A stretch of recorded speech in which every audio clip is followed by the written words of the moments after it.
Siang, bertemu kembali dengan saya di kelas online ekonomi politik dan pembangunan. Jika pertemuan yang lalu kita sudah membahas tentang ekonomi politik dan pembangunan, ya.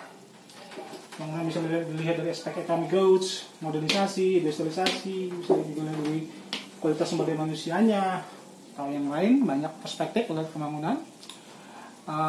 Kalangan Marxis pun misalnya teori ketergantungan akan melihat pembangunan itu sebagai kontra terhadap teori modernisasi, ya. Teori ketergantungan, ya. Salah satu buku yang terkenal adalah bukunya Adi Sasono dan Syetua Ma'arif, ya, tentang itu pada tahun 80-an, ya. Nanti kita akan bahas tentang teori itu secara mendetail, dan hari ini kita akan membahas tentang perspektif dalam melihat pembangunan itu sendiri dari perspektif yang pertama, ya. Perspektif yang dalam teori ekonomi politik, ya, kalau kita melihat ekonomi politik itu sebagai sebagai hal yang di objek yang dikaji, maka perspektif pertama melihat fenomena politik itu kita sebut istilah classical perspektif, ya. Perspektif yang klasik, ya. Yang mungkin yang paling terkenal adalah teori klasik, ya, klasik teori yang ditulis oleh Adam Smith dan Ricardo, ya. Adam Smith, ya, seorang filsuf dan ekonom, ya, dari Scotland, ya, dan David Ricardo, ya, seorang Yahudi, ya, Yahudi yang kenal teori perbandingan komparatif advantage, ya. Nah, sebelum Smith dan Ricardo, kita lihat konteksnya dulu. Ekonomi Eropa waktu itu adalah ekonomi, kita sebut istilah ekonomi merkantilis, ya. Merkantilis itu adalah ekonomi yang menekankan pada fungsi negara, ya. Negara sebagai aktor utama dalam gerakan ekonomi, ya. Jadi mungkin kalau kita lihat misalnya teori-teori tentang peran negara ini biasanya adalah teori yang menitikberatkan tentang kepentingan nasional, kalau sekarang, ya, konteksnya national interest dan sebagainya. Nah, berbeda dengan teori merkantilis, ya, Adam Smith dan David Ricardo melihat itu dari sisi yang bahwa kalau kita ingin, ya, sejahtera, ya, kalau kita lihat pembangunan sebagai kesejahteraan, ya, welfare, ya, welfare, maka caranya adalah kita harus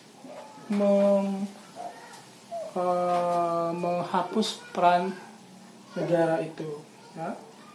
Yang paling kita kenal dalam teori Adam Smith adalah dalam bukunya The Invisible Hand, The Wealth of Nation,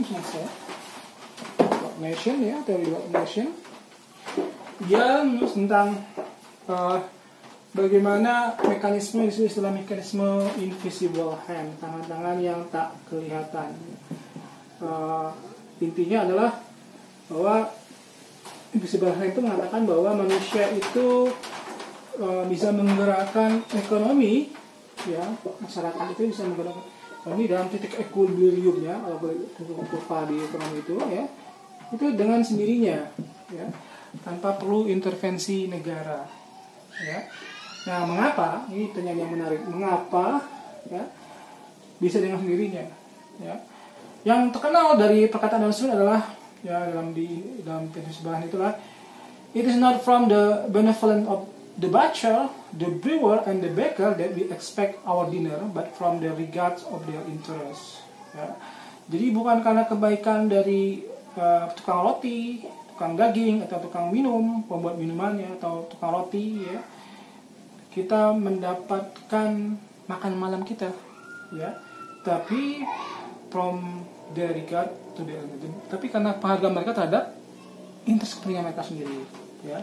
Apa maknanya? Maknanya adalah manusia itu, ya, saling membutuhkan, saling memerlukan, ya. Jadi ketika kita makan sesuatu, ya, memakan, misalnya hari ini malam ini saya memakan roti misalnya, ya, itu apakah saya memang roti karena kebaikan dari tukang roti? Bukan. Tapi karena tukang roti membutuhkan sesuatu dari saya, maka terjadilah transaksi di situ. Saya sebagai dosen bisa menukarkan jasa saya sebagai pengajar, dan tukang roti itu bisa menukarkan jasa sebagai tukang roti. Karena saya membutuhkan roti dan tukang roti membutuhkan jasa saya sebagai pendidik, maka kita terjadi tukar menukar. Nah, begitulah masyarakat yang terbentuk karena keinginan untuk menghormati kepentingan masing-masing. Ya, karena kita butuh sama satu sama lain, maka akhirnya kita melakukan transaksi.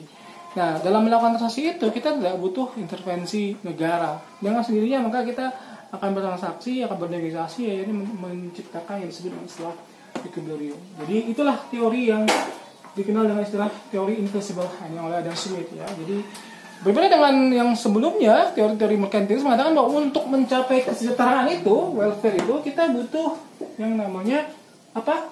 Butuh namanya intervensi dari negara. Nah, dalam teori Adam Smith mengatakan tidak seperti itu ya.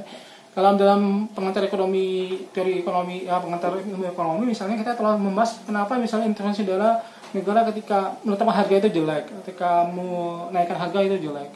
Kenapa harus dikembalikan kepada mekanisme pasar ya? Nah, hal seperti itu yang kemudian ketika orang semuanya saling membutuhkan, saling berinteraksi, bertransaksi satu sama lain, maka akhirnya terciptalah sebuah equilibrium. Nah, itulah yang menciptakan kesejahteraan karena saling membutuhkan. Jika dalam teori ekonomi dikatakan bahwa setiap kita melakukan konsumsi, maka itu sebenarnya adalah income kepada yang lain. Jadi konsumsi kita itu sebenarnya equal dengan income atau pemasukan dari kelompok lain. Setiap pemasukan kita, maka kita akan jadikan itu belanja. Dan itu adalah pemasukan untuk orang yang kita belanjai, ya. Seperti itulah logik di balik teori